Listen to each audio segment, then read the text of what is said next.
여러분 안녕하십니까? 현재 전남 서남해안 5개 시군에 대설주의보가 내려져 있습니다. 기온도 영하로 내려가면서 전남 동부 지역에는 한파주의보가 발효된 상태입니다. 자, 그럼 취재기자 연결해서 자세한 소식 들어보겠습니다. 손준수 기자, 지금도 눈이 오고 있습니까? 네, 밤사이 전남 지역에 내리던 눈은 현재 소강 상태를 보이고 있습니다. 하지만 여전히 일부 지역에서는 강한 바람과 함께 눈발이 날리고 있는데요. 특히 전남 서남해안 지역은 휴일에 내린 많은 눈에 바람도 강하게 불면서 거리 곳곳이 얼어붙어 있습니다. 현재 목포와 무안, 해남 등 전남 5개 시군에 대설주의보가 내려졌습니다. 어제 무안 해제면에 30cm가 넘게 내리는 등 전남 해안 지역에 눈이 많이 내렸는데요. 오늘 오전까지 전남 서해안과 전남 중부 내륙에는 1에서 3cm가량의 눈이 오겠습니다. 휴일에 내린 눈으로 구례 성산제와 진도 두목제, 진도 대명리조트 진입로 등 도로 3곳도 여전히 통제된 상황입니다. 눈과 함께 강추위도 찾아와 현재 여수와 구례, 곡성 등 전남 동부 일부 지역에 한파특보가 내려졌습니다. 강추위로 어제 한평에서 80대 남성이 한랭 질환으로 병원으로 옮겨져 치료를 받았고, 광주에서는 대인시장 주차빌딩의 수도관이 얼어서 터지는 등 광주 상수도본부에 동파 신고 12건이 접수됐습니다. 기상청은 오늘 오전까지 일부 내륙의 기온이 영하 10도 이하로, 그 밖의 지역도 영하 5도 이하로 떨어져 매우 춥겠다고 전망했습니다. 특히 많은 눈이 내려 쌓인 서해안에는 도로나 인도가 미끄러운 곳이 많겠으니 교통안전에 각별히 유의하시길 바랍니다. 지금까지 보도국에서 KBS 뉴스 손준수입니다. 어제 오후 6시를 기준으로 광주와 전남 지역에 코로나19 신규 확진자가 70명 추가됐습니다. 광주에서는 광산구에 유치원 관련 확진자가 4명 추가됐고, 북구의 요양병원과 관련해 확진자 3명이 더 나오는 등 모두 44명이 확진됐습니다. 전남에서도 산발적 감염이 잇따르면서 여수와 목포 등 9개 시군에서 모두 26명이 추가 확진됐습니다. 광주시가 코로나 상생 국민지원금을 이달 말까지 꼭 사용해달라고 당부했습니다. 광주시는 상생 국민지원금의 사용기간이 오는 31일에 끝나서 그때까지 사용하지 않으면 정부와 자치단체에 환수된다며 기간 내에 사용을 당부했습니다. 광주시는 시민 125만여 명에게 상생 국민지원금 3,133억 원을 지급했으며 지난 24일 기준으로 지원금의 97%가 사용된 것으로 파악됐습니다. 광주시와 경찰, 도시철도건설본부가 도시철도 공사 구간의 차량 정체 해소를 위해 협력하기로 했습니다. 이를 위해 도시철도건설본부는 주요 정체 구간에 신호수를 추가 배치하고, 경찰도 교통경찰과 경찰 기동대 등을 최대한 배치해서 차량 정체 완화에 나서기로 했습니다. 또 광주시는 자치구와 협조해 주정차 단속을 강화하고 교통 전광판 등을 통해 정체 구간에 대한 정보를 실시간으로 제공하기로 했습니다. 네트워크 소식입니다. 우리나라 동해에서 사라진 명태자원을 되살리기 위한 복원 사업이 시작된 지 7년이 됐습니다. 치어 생산과 방류 등이 안정적으로 이루어지고 있다는 평가인데요.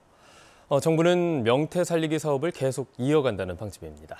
강릉방송국 정상빈 기자의 보도입니다. 강원도의 한 수산 연구시설입니다.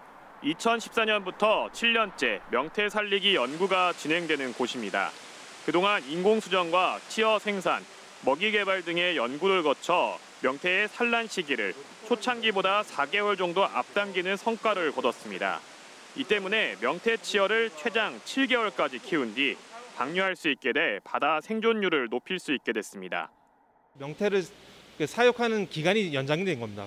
그만큼 이제 5cm 이상 우량 종자를 생산해서 저희가 방류할 수 있는 체계가 구축이 된 것입니다. 2015년부터 올해까지 강원도 동해안에 방류된 어린 명태는 모두 160여만 마리. 대부분 인공수정으로 태어난 어미로부터 생산됐습니다. 하지만 명태 자원화까지는 아직 갈 길이 먼 실정입니다. 방류된 명태 가운데 우리 바다에서 다시 잡힌 명태는 17마리에 불과합니다. 방류한 명태들의 서식지와 이동 경로 등을 확인하는 것도 앞으로 풀어야 할 과제입니다. 이를 위해 올해에는 어린 명태 1,500마리에 전자칩 등을 심어 방류했습니다. 해양수산부는 재포획된 명태의 전자기기 분석 등을 통해 내년에 서식지와 이동 경로 등의 연구 결과를 발표할 계획입니다. 2022년도에도 지자체 관계기관과 협력해서 맹태 치어 20만 마리도 방류하고 또 서식지와 해유 경로 파악을 위한 과학 조사도 지속적으로 실시해 나갈 예정입니다. 또 명태 복원 사업이 성과를 내면서 수산자원화 전망도 밝다며 사업 지원을 계속한다는 방침입니다. KBS 뉴스 정상빈입니다. 서민들을 울리는 보이스피싱 사기 수법이 날로 진화하면서 피해도 계속 커지고 있습니다. 코로나19와 경기 침체 속에서 단기 아르바이트를 하다가 보이스피싱 범죄자가 되는 경우도 있어서 세심한 주의가 필요합니다. 이번에는 대구방송총국 곽근아 기자가 보도합니다. A씨는 자신 때문에 형이 한순간 범죄자가 됐다며 요즘 죄책감으로 잠을 못 이루고 있습니다. 지난해 11월 코로나19로 자영업 매출이 급감한 형에게 신문 광고에서 본 대출 중개업을 권유한 게 화근이 됐습니다. A씨의 형은 신용불량자나 저소득층 등에게 돈을 빌려주고 이자를 받는 플랫폼 업체에 취직했습니다. 일주일 동안 10여 차례 원금과 이자 2억 3천만 원을 수금해 업체로 송금하던 중 잠복하던 경찰에 긴급 체포됐습니다. A씨의 형이 취업한 대출 플랫폼 업체는 보이스피싱 사기 조직이었던 겁니다. 흔히 이야기하는 일당벌이가 그런 거지 않습니까? 당장의 생활비를 위해서 할 수 있는 일, 그거를 찾다가 그 일을 하게 되었습니다. 형은 현금 수거책을 맡은 혐의로 징역 2년을 선고받아 복역 중입니다. 이 같은 보이스피싱 사건은 2018년 8천여 건에서 2019년 2만여 건, 2020년 3만 천여 건으로 급증하고 있습니다. 이에 따라 대검찰청은 지난 7월 조직의 총책에 대해서 최고 무기징역을, 단순 가담자도 중형을 구형하겠다고 선언하는 등 엄정 대응에 나섰습니다. 하지만 중국, 필리핀 등 해외에 본거지를 둔 총책은 검거가 쉽지 않고 체포되는 이들은 말단 수거책이나 단순 가담자가 대부분입니다. 보이스피싱 수거책을 모집하는 구조를 살펴보면 그 수거책들 또한 한 명의 피해자라고 볼 수 있는 측면이 있습니다. 총책들의 검거가 어려운 상황에서 국내 현금 수거책들만 대거 실형을 선고받고 있는 부분에 대해 보완책 마련이 필요하다는 지적이 나오고 있습니다. KBS 뉴스 곽근아입니다.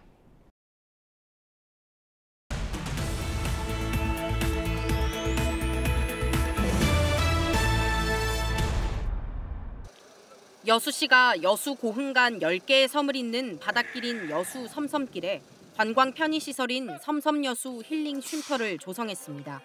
힐링 쉼터는 관광 안내소 기능은 물론 VR 체험관과 푸드뱅크 등 다목적 공간을 갖춰 여수 섬섬길을 찾는 시민과 관광객에 다양한 편의를 제공할 예정입니다.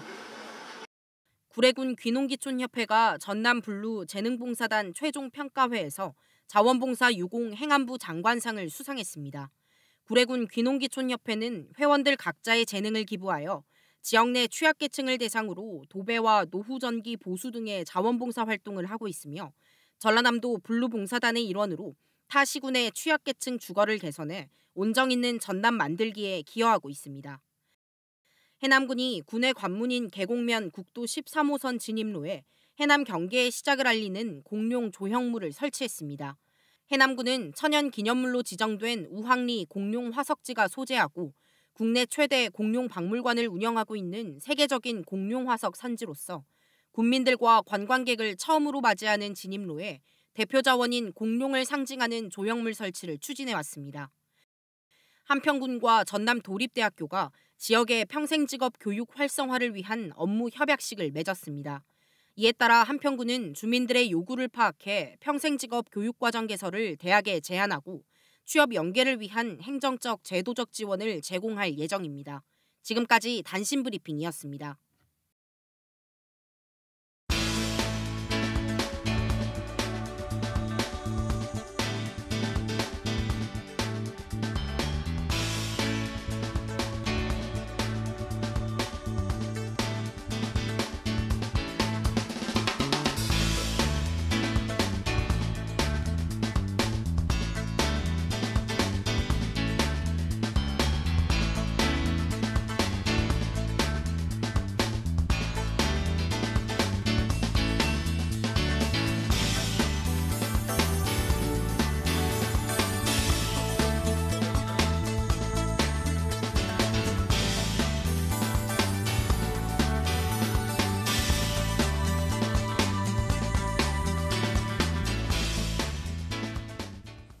네, 다음은 희망 2022 나눔 캠페인 이웃 돕기 성금을 보내주신 분들입니다.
더불어민주당 전남도당 대선 선거대책위원회가 오늘 출범합니다. 민주당 전남도당은 오늘 장흥 통합의학 컨벤션 센터에서 대선 선대위 출범식을 열고 본격적인 활동에 들어간다고 밝혔습니다. 민주당 전남도당 선대위는 도당 위원장인 김승남 의원이 상임 선대위원장을 맡고 전남 지역 국회의원 9명과 청년과 이주혜성 대표 등이 공동 선대위원장을 맡을 예정입니다. 국회 농해수위 서삼석 의원이 과잉 생산된 쌀의 시장 격리를 거듭 촉구했습니다. 서삼석 의원은 보도자료를 통해 현재의 농업 구조는 생산이 늘거나 줄어도 고통은 오직 농민에게만 전가되고 있다며 쌀 추가 생산량 30만 톤에 대한 즉각적인 시장 격리를 촉구했습니다. 서 의원은 과잉 생산된 쌀의 시장 격리 요구는 이번이 9제지만 정부가 묵묵부답이라면서 참담한 신정이라고 밝혔습니다.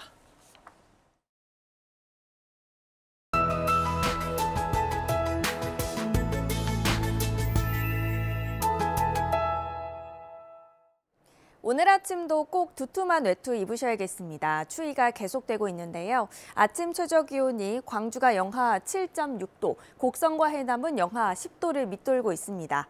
어제만큼 기온이 떨어졌으니까요. 추위에 건강 조심하셔야겠고요. 낮부터는 기온이 서서히 올라 내일부터는 예년 이맘때 기온을 되찾겠습니다.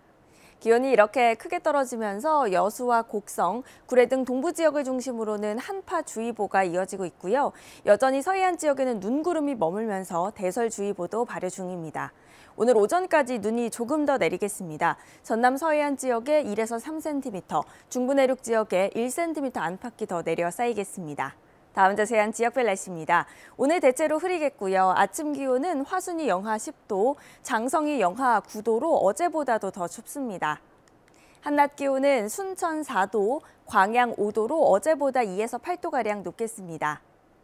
목포는 아침 기온 영하 7도에서 시작해 한낮 기온 4도까지 오르겠고요. 해남의 낮 기온 3도가 예상됩니다. 신안을 비롯한 그 외 도서 지역은 5도에서 6도까지 오르겠습니다. 서해남부 먼바다를 중심으로는 풍랑주의보가 발효 중입니다. 오늘까지 바람이 강하게 불고 물결이 최고 3m로 높겠습니다. 내일은 평년 기온을 되찾았다가 올해 마지막 날인 금요일에 다시 추워지겠고요. 목요일부터는 눈도 내리겠습니다. 날씨였습니다. 뉴스를 마칩니다. 여러분 고맙습니다.